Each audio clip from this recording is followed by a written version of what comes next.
Welcome to Allie's Attic Show, where you never know what kind of surprise you'll find in my attic. I'm your host, Allie, and today my surprise is a professional music enthusiast, a blogger, a podcaster, and songwriter. And you know what? He's amazing. Please welcome Michael Cole. Hi, Mike. Hey, Allie, how are you? I am well. Yeah, anytime. Now, just everybody knows that I talk to people before I do interviews, just to kind of go through everything.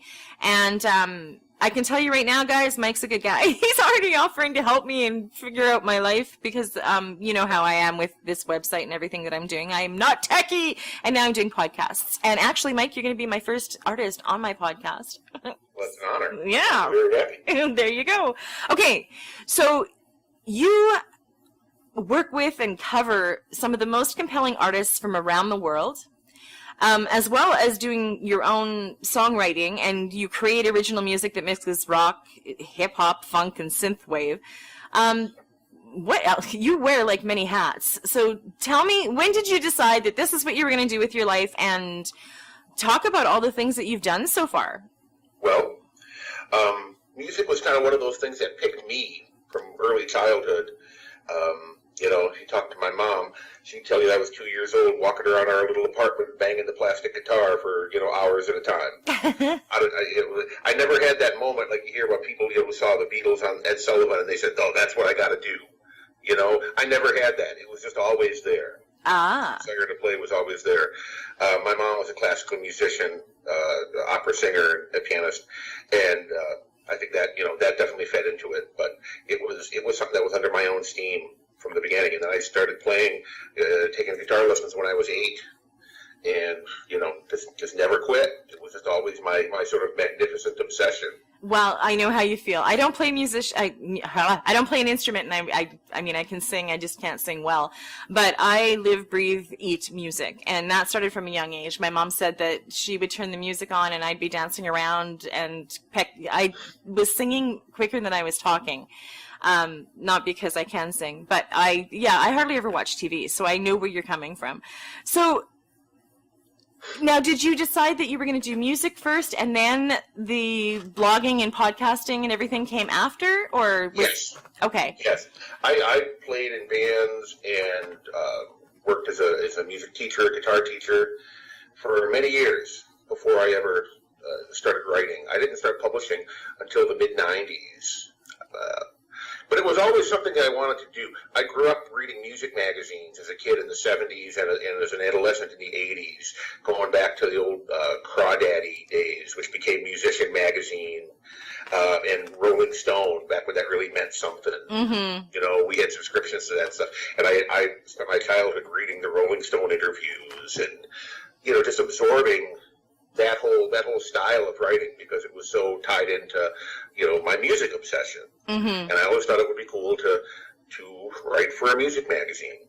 And about 1997, I finally got a chance, and I've been doing it ever since. Wow. As I was saying, I was blogging before blog was a word. When I first started, because I started in print. Uh-huh. I started doing local magazines in print, and then graduated to a magazine called the Illinois Entertainer, which is the largest free monthly in the Midwest. Oh. And, out of Chicago, and I worked for them for about 12 years. Oh, nice. But when I got my first online gig, which was still back in the dial-up days, probably 98, 99, they didn't even know what to call the site. There was no such term as blog. It was like, well, are we an online magazine? Are we an entertainment site? What do we call this? They were completely confused. Yeah, it was all new. It was all new at the time. And look at it now, right? Like, there's no more, I wonder how, I don't know. Do you think a lot of people still buy Rolling Stone magazine? I don't know. I think everything is on the phone now, on the computer. Yeah. If you ever, see Gary V on Facebook, the motivator business guy, he always says that the smartphone is the remote control to the world. Oh my God. I've never heard that. That's such a good, that's like so apt. It's not even funny. And I think that's right on. I think most people get their information through some sort of digital device. Always. Their information, their entertainment, all the things that used to come through the analog world in paper and through the mail, and even through TV broadcasts that you sat at home and watched. Yeah. Now I wonder, like, who sings the cover of the Rolling Stone? Oh my God, I want to. Dr. Hook. That's it. My God, I couldn't remember. I wonder if there was a band that was singing something like that now, what they would say, I want to be on the something. On the website of Rolling Stone magazine. I don't know. It's weird. Right, on the homepage of Pitchfork. Yeah, exactly, right? It's so different now. And I mean, there's a lot of us that are like, oh no, I'm not going to be, living in my phone and living on the computer, and that's what I do all the time now. So I'm like, yeah, okay. You know what? I fully embraced it. I love the digital world. I would never want to go back. I remember how hard it was to do just basic creative work, using paper and recording tape and razor blades. And, oh my God, yeah. All that stuff. Yeah. That's where I started. And it's so much easier to actually do the work now. I mean, it's harder to get paid for it. It's harder to show it. There we go. Ding, ding, ding. I've learned to do things that I never would have been able to accomplish if I had to actually do them outside of a computer. Yeah. In terms of graphics and video editing and even audio editing. Yeah. So I've fully embraced it.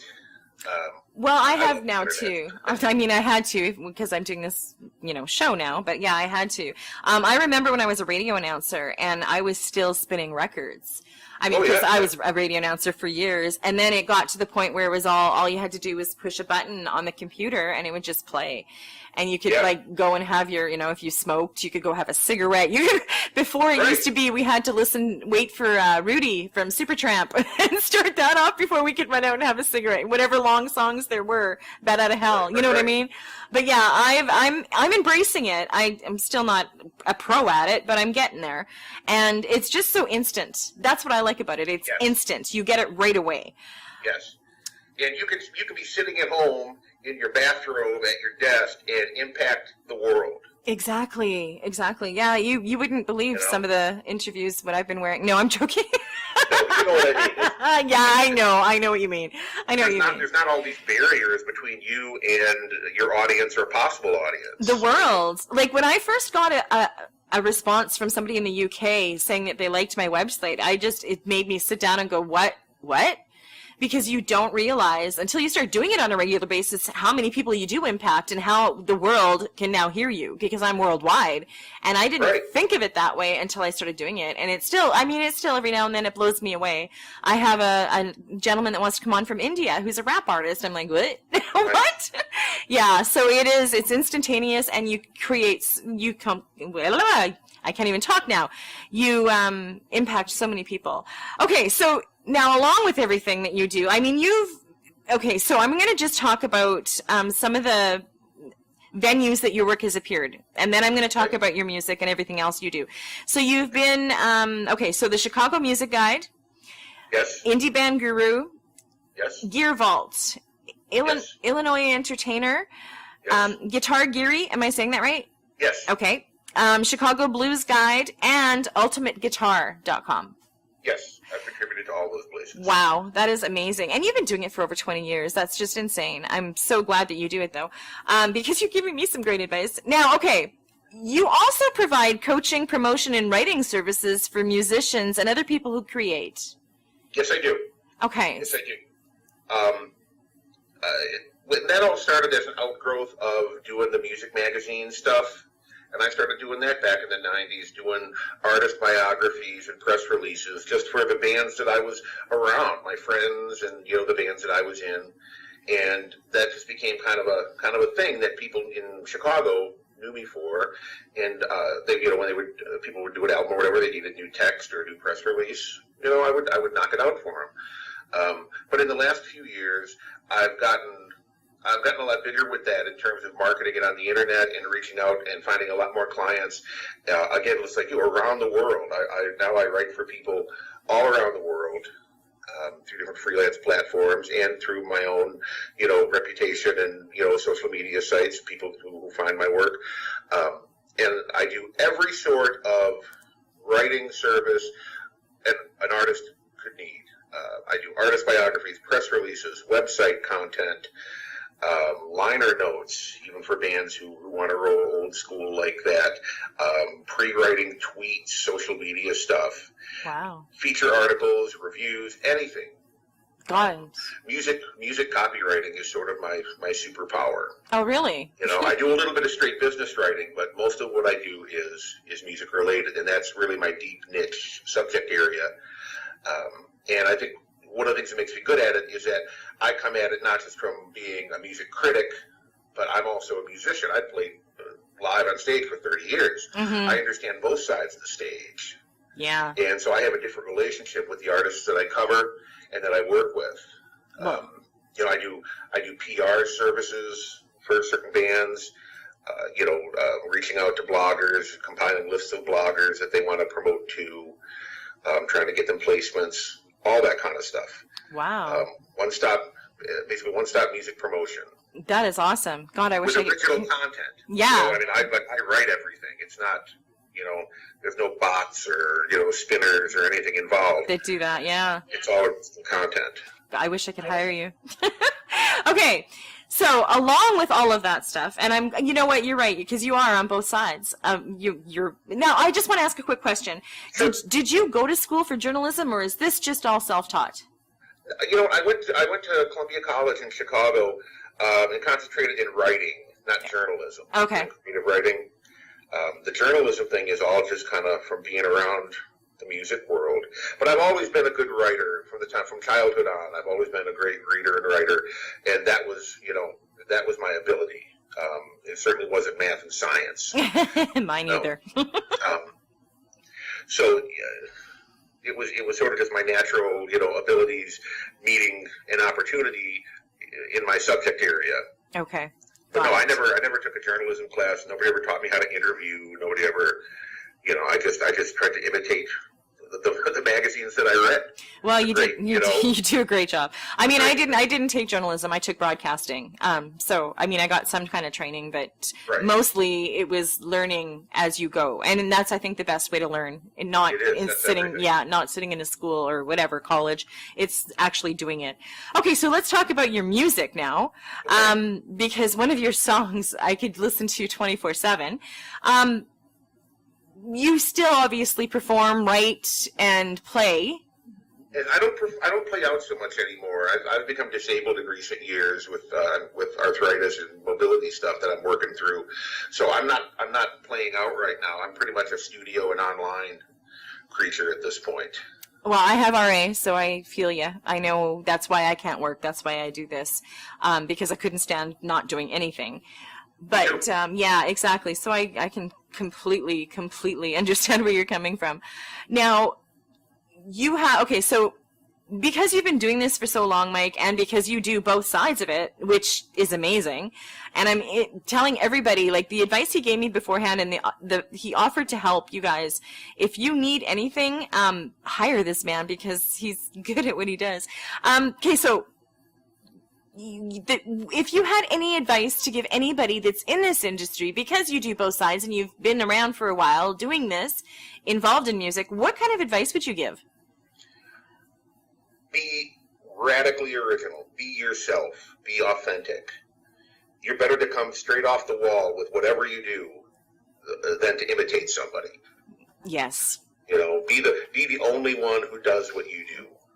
Great advice. Great advice. I mean, you guys hear me talk about, I don't listen to the radio because everybody sounds the same.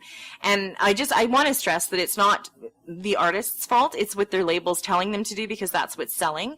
But the reason I started doing independent musicians, well, any independent art, but definitely independent musicians, is because I like variety and I like people that are original. And so your advice is like great advice because everybody should just be them. And that's been my approach through all this new stuff that I've been doing this year. Branching out from just the blogging work and PR and all that I've been doing, in terms of becoming a podcast host and media person, which has been this year's journey. Mm-hmm. I don't even really listen to podcasts. Yeah, I just because I mean I have, but I don't make a conscious effort to listen to other music podcasters because I want to do my own thing. I have an idea of how I want to do it. Yeah. I'm doing a show for Chicago Music Guide that's a local Midwest artist called the Sounds of Chicago podcast. That's on iTunes and Player FM and all the other places. And, I get the full run of that, and I've just been kind of developing my style based on the music that moves me, that I put on it. Yeah. Just trying to be authentically me and cover the artists that are authentically me. And I also work with a group in California, in Los Angeles, called Vishnu's Trumpet, the VT, that is a brand new music discovery platform for just amazing underground music that actually, it brings great music to people, and their financial model actually pays the artists. Ooh, nice. Yeah, which everybody should go to vishnustrumpet.com and check out the VT. It's something that's in its beginning stages right now, but it is a great thing. And it's the same thing. The music is curated for authenticity and for that real creativity, that originality.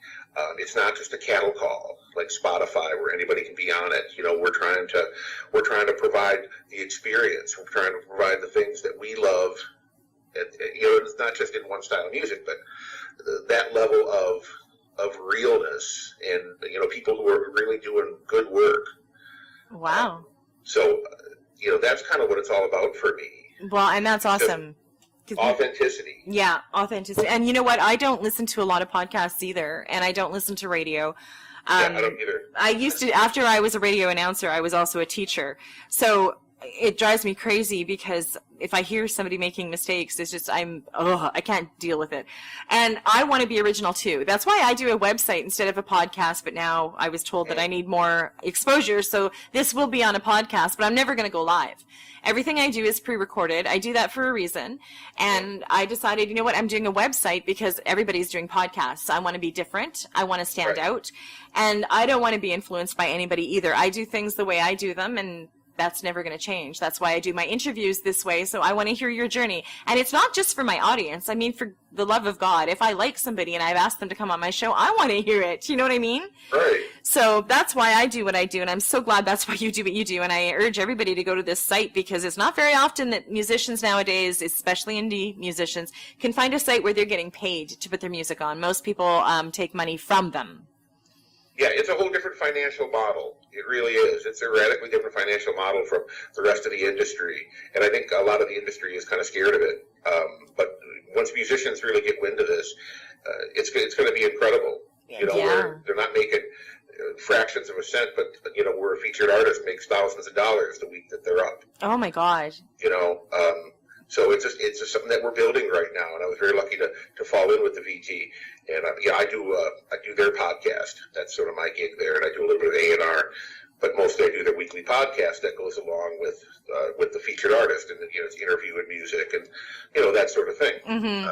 But it's really a great thing. It's of musicians, for musicians, by musicians. That is awesome. And say the name again.